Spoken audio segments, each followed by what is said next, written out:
Menurut gua kunci cuan dari IPO itu simpel, ya, yang guyur duluan dia yang menang. Gua nggak peduli lu mau guyurnya kapan, ya, cuman kalau misalkan lu cari titik tertinggi itu nggak akan bisa dapat. Kalian harus cari saham-saham yang punya agenda.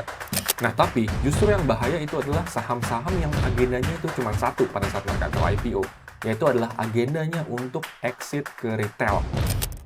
Oke, jadi di video kali ini gue pengen ngebahas tentang bahaya dari saham IPO, ya. Karena kalau di video sebelumnya gue udah ngebahas tentang cara kita bisa cuan dari saham IPO, nah di video kali ini gue pengen kasih kalian perspektif yang berbeda. Karena gue yakin mayoritas dari kalian itu pengen beli saham IPO dalam tanda kutip pengen duit gratis, ya. Tapi masalahnya nggak ada yang namanya duit gratis di dunia ini. Kalau misalkan ada satu pihak yang untung, maka pihak yang lain itu harus rugi. Jadi makanya di video kali ini gue pengen ngebahas tentang bahayanya supaya kalian itu bisa mendapatkan gambaran yang berbeda dari IPO kali ini. Nah, gue yakin kalian itu mayoritas yang beli saham IPO itu nggak analisa sahamnya terlalu dalam.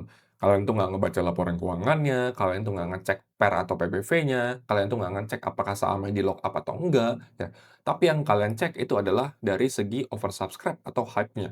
Kalau misalkan dia itu oversubscribe, maka kalian beli. Tapi kalau misalkan nggak oversubscribe, nggak rame, maka kalian nggak beli. Nah, menurut gue ini tuh cuman setengah bener ya. Karena yang namanya saham itu kan ada dari supply dan demand. Kalau misalkan dia itu oversubscribe atau hype, itu berarti dari segi supply dia itu kering ya. Karena misalkan satu saham ABCD, dia itu yang mesen sampai 800.000 SID misalnya. Dan yang di bawah 100 juta cuma dapat 1 sampai 2 lot, terus kemudian yang di atas 100 juta itu mungkin cuma dapat 0,3% gitu misalnya. Nah itu kan mengindikasikan dari segi supply-nya itu kering, ya. Tapi mau supply-nya sekering apapun, selama demand-nya itu nggak ada, maka saham itu nggak akan naik. Gua kasih contoh saham Gotoh. Waktu IPO Gotoh, dia itu oversubscribe sampai 15,7 kali. Ya kan mengindikasikan berarti kan supply-nya kering. Ya, nanti per orangnya itu dapat jatah lotnya itu sedikit ya, nggak terlalu banyak. Nah, tapi pada saat dia itu IPO di hari pertama, justru dia itu gagal buat tutup di ARA, ya. Dan hampir sebulan setelah dia listing, dia itu turun sekitar 40%-an ya, kalau nggak salah, dari titik dia itu IPO di 338 perak per lembar. Jadi kita balik lagi ke teori supply dan demand. Kalau tadi kita ngecek, ya kan supply-nya itu udah kering, ya kita udah tahu dia itu saham yang oversubscribe, bisa ratusan kali oversubscribe-nya. Tapi kalau misalkan nggak ada demand-nya, nggak ada yang nembak ARA, ya, terus yang ada malah orang yang supply-nya memang udah kering tapi malah jualan terus, ya maka sahamnya itu bakal turun. Jadi itu sangat sederhana prinsipnya, supply dan demand. Nah, terus siapa yang mau tembak arah? Ya menurut gua yang harusnya tembak arah itu bandar, smart money, big trader, ya. Intinya siapapun selain retail. Karena kalau misalkan cuma retail doang yang tembak arah, itu gue yakin beat-nya tipis dan gak lama juga pasti bakalan rontok ya, bakalan jatuh sahamnya. Nah, tapi kenapa bandar atau smart money ini pengen tembak arah? Ya, kuncinya itu cuma satu, yaitu adalah kalian harus cari saham-saham yang punya agenda. Ya, kalau misalkan saham itu nggak punya agenda, maka smart money, bandar itu nggak akan punya kepentingan buat nembak arah dan untuk kerek harganya ke atas, ya. Karena kalau misalkan agenda itu pengen masuk MSCI, pengen ngerepoin saham, ya. Contohnya yang pengen masuk MSCI itu kayak kayak koin, kayak cuan, ya, kayak RLCO, itu pasti kan mereka naikin harganya pada saat IPO supaya memenuhi kriteria untuk bisa masuk MSCI. Atau juga saham kayak saham ABCD misalkan, dia harus naikin harganya mungkin ke 1.000 ya, terus dia harus maintain harganya kurang lebih di 1.000-an supaya sahamnya bisa direpo.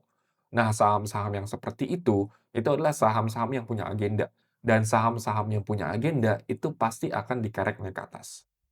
Nah, tapi justru yang bahaya itu adalah saham-saham yang agendanya itu cuma satu pada saat mereka itu IPO, yaitu adalah agendanya untuk exit ke retail. Nah, ini saham-saham yang berbahaya, karena kalian kalau nggak cermat ya, kalian bisa aja ngecek di prospektusnya bahwa uang hasil IPO-nya itu kadang ada yang dibeliin untuk tanah dari untuk founder-nya, ada yang mungkin sahamnya itu nggak di-lock up, terus ya pemegang sahamnya itu bisa jualan, dan lain semacamnya. Nah, saham-saham seperti itu biasanya yang agendanya untuk exit ke retail, dan jarang banget ya saham-saham seperti ini tuh bakal dikerek ke atas. Karena setelah mereka dapat uang dari retail, dapat uang dari IPO, maka mereka nggak punya kepentingan lagi buat nge-maintain si sahamnya. Dan terakhir ya, gue pengen kasih suatu fakta yang akan ngerubah perspektif kalian, yaitu adalah kunci cuan dari IPO itu adalah yang guyur duluan, dia yang menang.